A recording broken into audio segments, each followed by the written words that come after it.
there actually are some Trump Mamdani voters. There are 8 million people who live, 8+ million people who live in New York City. There are just under 5 million who are registered to vote. The total membership of the Democratic Socialist of America, their New York chapter, has maybe 13,000 people. I mean, people have been predicting the fall of New York for probably 200 years now, right? I mean, it's just not a very good bet.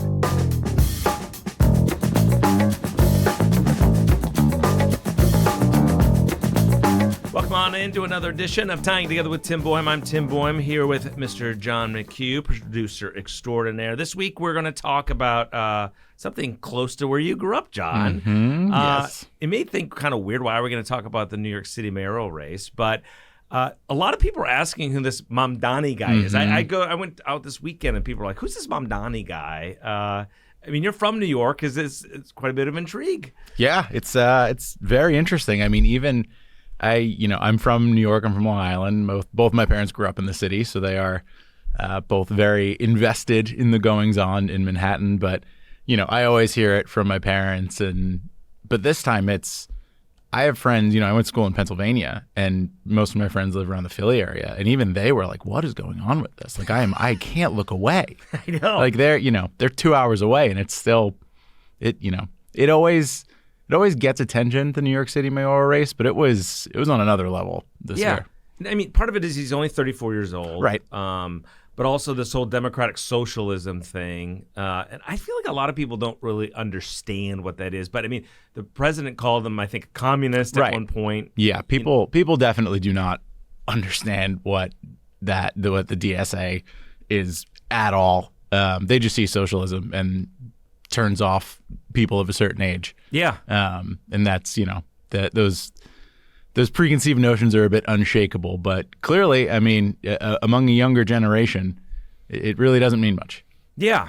And so part of the reason I wanted to do this week is that a press release came out from the National Republican Party saying that basically if you don't think that Mamdani and Roy Cooper are basically partners in crime in Democratic Socialism, you're not taking this serious. Of course, Roy Cooper's running for U.S. Senate in North Carolina in 2026. He's the former governor, former attorney general, former state lawmaker. And so I wanted to bring someone on to talk about what this all means, who he is, what he's going to do in office, what is this socialism that he's talking about, and will it impact these races across the country? So boy, do we have a great resource for this, John. Oh, yeah. Errol Louis is a born and raised New Yorker. I like to think I'm a smart news anchor, but this guy puts me to shame. He's got degrees from Harvard, Yale, has a law degree as well. Longtime journalist in New York, both print, radio, and since 2010, he has been with Spectrum News. He's my counterpart in New York City. And by the way, John, pretty fun little thing he had happened to him right after the election with Saturday Night Live. Yeah, just a little bit. Just a little bit. Wow. That'll be a fun part for the end. So anyways, Errol's a great dude. I've worked with him for, 15 years now. So there's no one better to talk about this. So here is Errol Louis.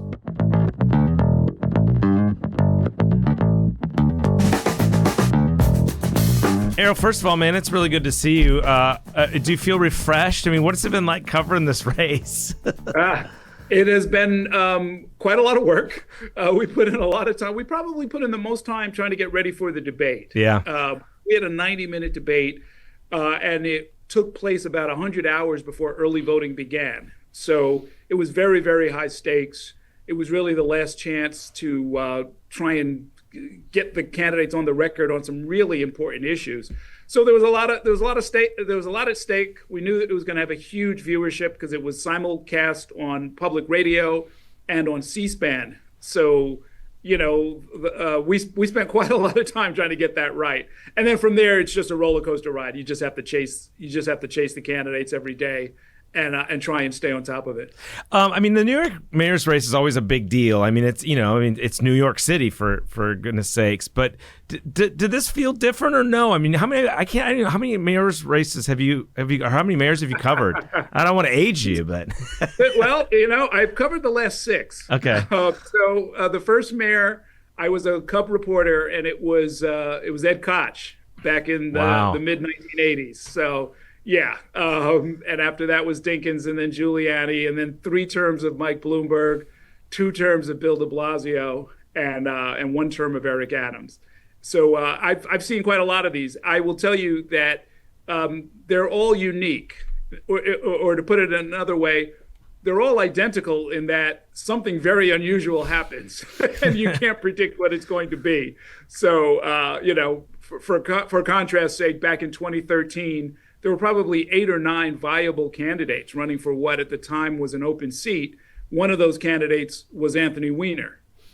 So there was a lot of craziness and scandal going on at the same time as we were just trying to keep up with the sheer workload of chasing half a dozen viable candidates.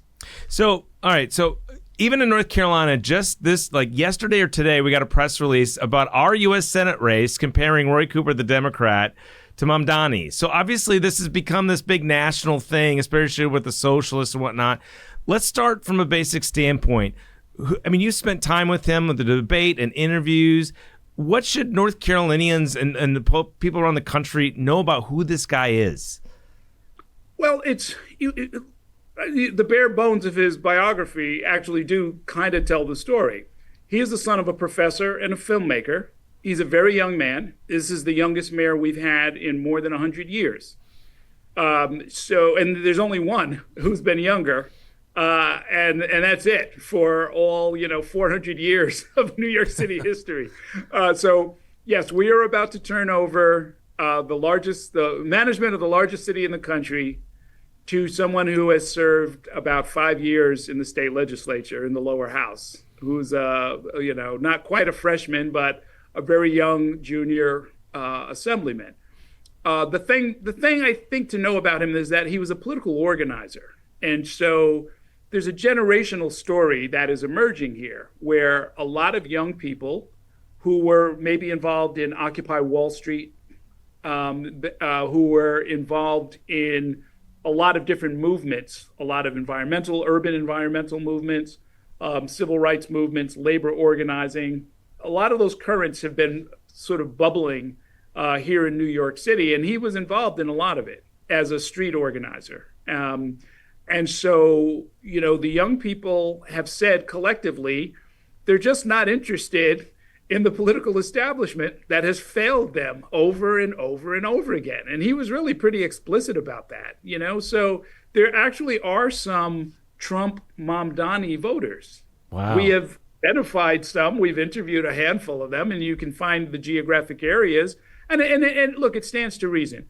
If you are part, for whatever reason, of a group that feels slighted, ignored, disrespected, maybe ripped off economically, and the political establishment keeps telling you, hey, let's just do the same thing one more time, sooner or later, people run out of patience. And so, the same way the election of Donald Trump in 2016 was kind of a primal scream of the sort of the rural working class, the election of Zoran Mamdani is the primal scream of a generation that is sick of being told to wait and that things will suddenly get better if they just work a little bit harder. People here work very, very hard. They keep crazy hours. Most people who have come to the city came because they were very ambitious and really wanted to make it in the arts or in finance or in whatever their chosen field is. And we have collectively not opened enough doors for them. So do you think it's more about a movement and a youth movement than it is about this whole democratic socialism then? It's more about him and not necessarily exactly what he wants to do? Well, there are 3 tributaries. I started by telling you about sort of the biggest one that I think is the most meaningful one, but there are 2 others. One is in our city of immigrants, and about 40% of the people in New York City were born outside of this country. But there are some immigrant groups that have not traditionally had a lot of prominence in the political leadership. And we call them South Asians, but it's really a number of different countries, Indians, Pakistanis, people from Bangladesh, people from Nepal, people from Sri Lanka. There are a lot of them here. There are like a lot. And they have not traditionally been seen in a lot of ways. They haven't been organized. You certainly find a lot of them working, toiling away in the hospitals or as orderlies, as security guards, maybe sweeping the sidewalk, maybe taking care of people's kids as a nanny. But driving cabs for sure. But nobody ever reached out and really tried to organize them. And Mamdani did that. And that's one important base. And then there are the Democratic Socialists of America. But look, for perspective's sake, there are 8 million people who live, 8+ million people who live in New York City. There are just under 5 million who are registered to vote. The total membership of the Democratic Socialists of America, their New York chapter, has maybe 13,000 people. And I think it doubled or tripled as Mamdani was sort of gathering steam. So it's not a commanding movement. It's not the norm. It's outnumbered by any number of large democratic organizations or labor unions. Vastly outnumber them. But they have been focused, and they're the ones who have really led the charge in a lot of ways strategically on this question I've been talking about. The young people who lived through the mortgage meltdown in 2008, who brought Occupy Wall Street down to the, basically to the foot of Wall Street and said, enough of this economy is not working for us, who have lived through a lot of the Iraq war and the Afghanistan debacle. They've just seen our institutions fail them over and over and over again. And now we're in a city where the average rent in Manhattan, the median rent, meaning half above, half below, for even like a 1 or 2 bedroom is $5,000 a month. That's crazy. And so they're saying you can't have average rent of $60,000 a year when the average wage is something like 75,000. Like it's not like you can tinker with it. You have to really just fundamentally rework it, is really what they've been saying. But the national press is going to focus on the socialism and government-run grocery stores. I mean, I think the president's called him a communist. So how do you think he governs then? How does this translate to the actual governance of the city once he gets in? Well, I mean, some of it I think he's going to have to ignore, frankly, because the narrative is so far from reality. Like government-owned stores, for example, he's proposing 5 in all of New York City. And he's proposing them in food deserts, and he's proposing it as a way to help people who can't get good, cheap, or healthy food. I'm sure you have food deserts in North Carolina, and there have been a number of government initiatives. I don't know if North Carolina's done it. I know some other states have, to try and do exactly that, like just make the food available. There are plenty of examples already. It's not a crazy or radical idea. Did you know, for example, Tim, every liquor store in the state of New Hampshire is owned by the government. They own the whole thing. It was famous when I was going to college in Boston that people would make a New Hampshire run. They would drive over the border and buy some booze at the government-owned store because it was a lot cheaper than in Boston, and then they would come back with the beer or whatever it was. It's not a wild or radical idea. There are government-run markets. In fact, there's 6 of them in New York City. The city owns markets and sort of invites vendors in to come and sell their wares. Anyway, these proposals, there's really much less than meets the eye. I think their power, though, other than childcare, which actually is a very serious and expensive proposal that we've already instituted and are now trying to expand. There are a number of other jurisdictions around the country that have done this too. That can save a family $10,000, $20,000, $25,000 a year if there's guaranteed childcare and early education available, preschool, for at government expense. That's significant. That can help a young couple stay in the city when they might not otherwise have been able to. But many of the other things, freezing the rent, well, that's temporary. The expenses there's no freeze on the expenses, so somebody's going to have to pay for the upkeep of those buildings. Similarly, with these demonstration food outlets that they're talking about putting in place, it was really more the power politically in it was symbolically saying, I hear you, I hear your primal cry for something on affordability. I don't have a lot of power to change it, but I'll do what I can. That's really what the political message was. So do you think it'll be almost? There's nothing normal about New York City politics, but will it feel like a normal administration, just a new generation and style? Then it won't be as radical. You're hearing state of Florida trying to recruit New Yorkers down because this is the downfall of the city. Is it gonna be just another administration? Do you think?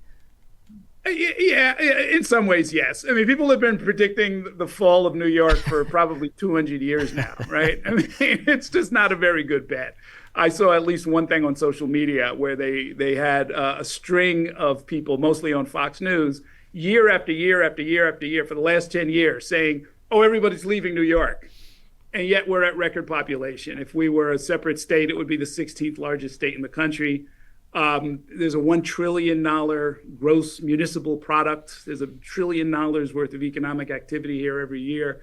I've talked with many of the CEOs, some of whom are personally billionaires.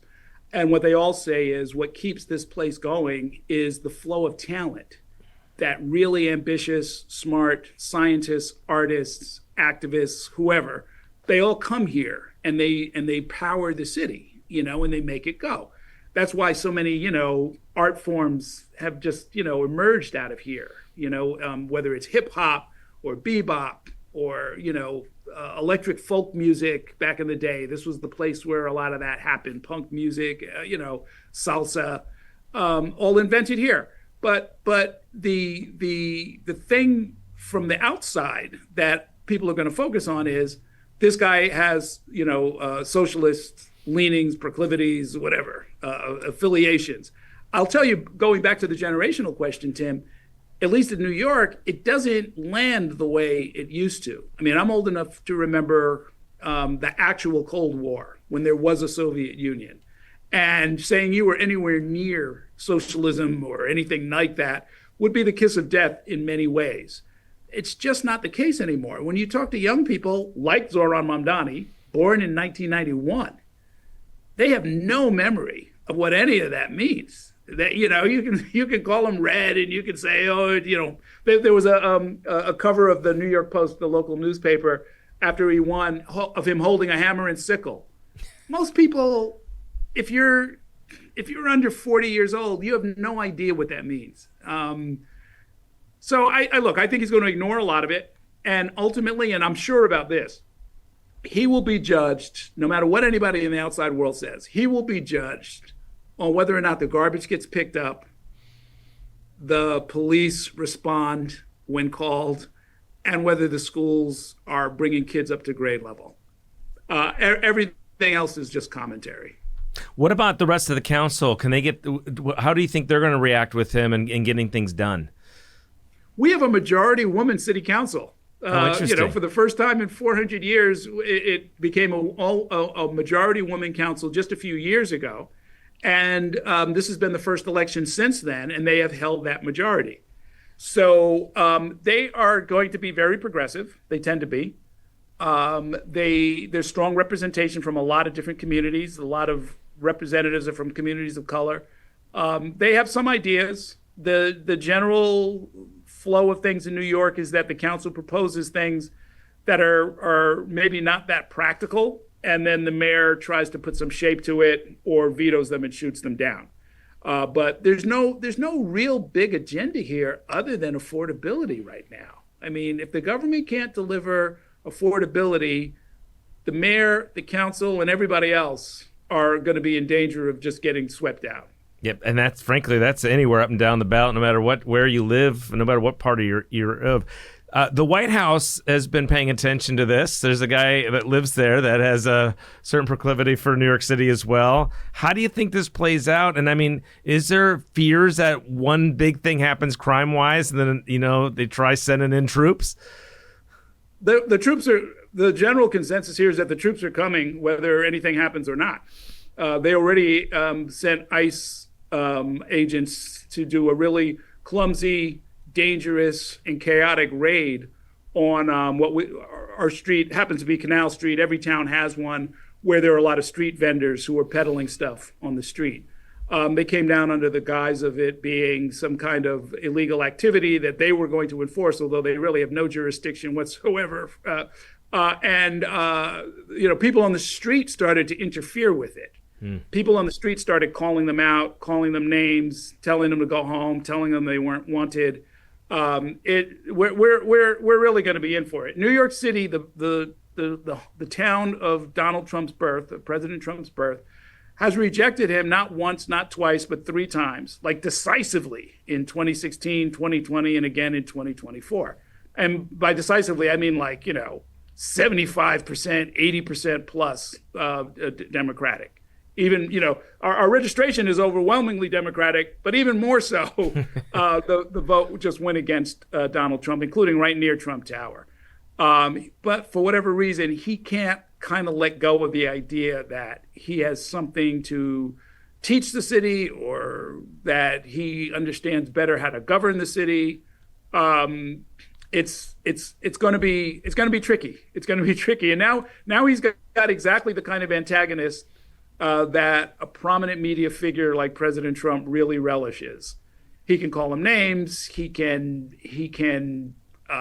do all kinds of different things. And frankly, the federal government controls a lot of the purse strings that this mayor or any mayor has to rely on. So the stage has been set for a pretty nasty clash.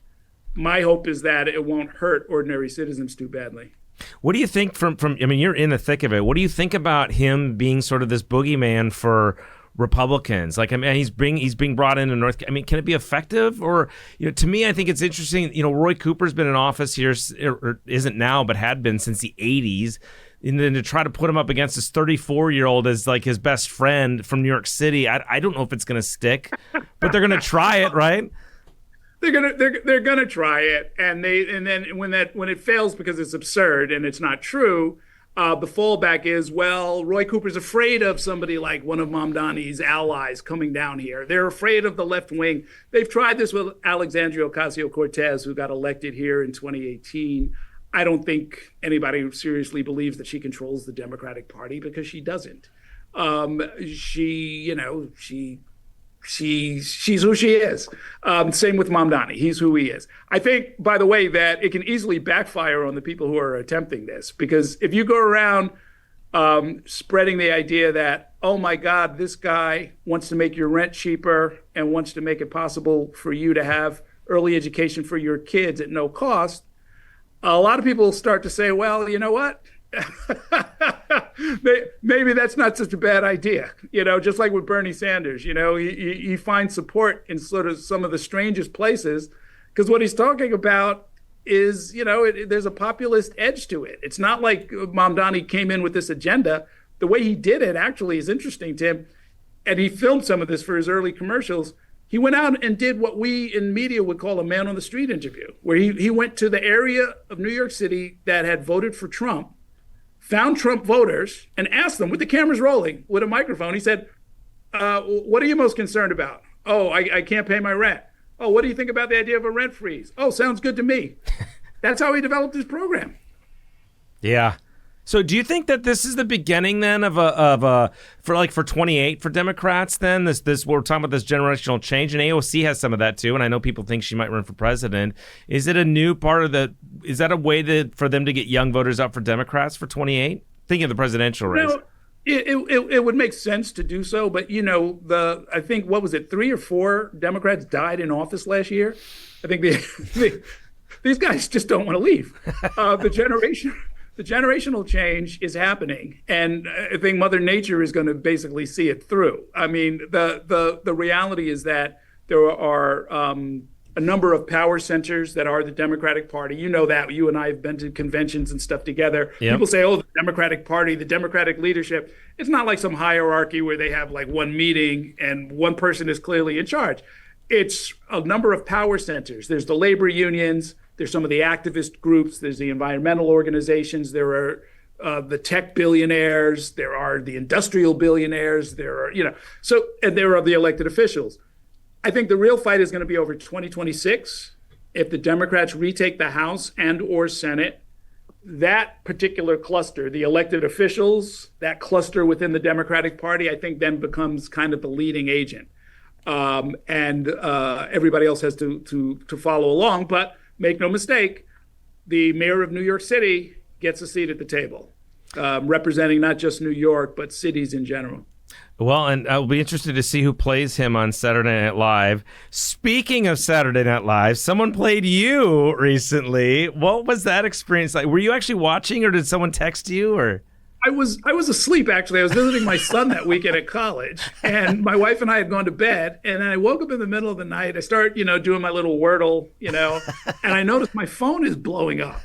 And I looked and I went and found the video and stopped, as I was watching it. I was thinking, and by the end of it, it's like, look, thank God they did not ridicule me. I was used as part of their comedic device, but I was what they call the straight man, my character, whatever.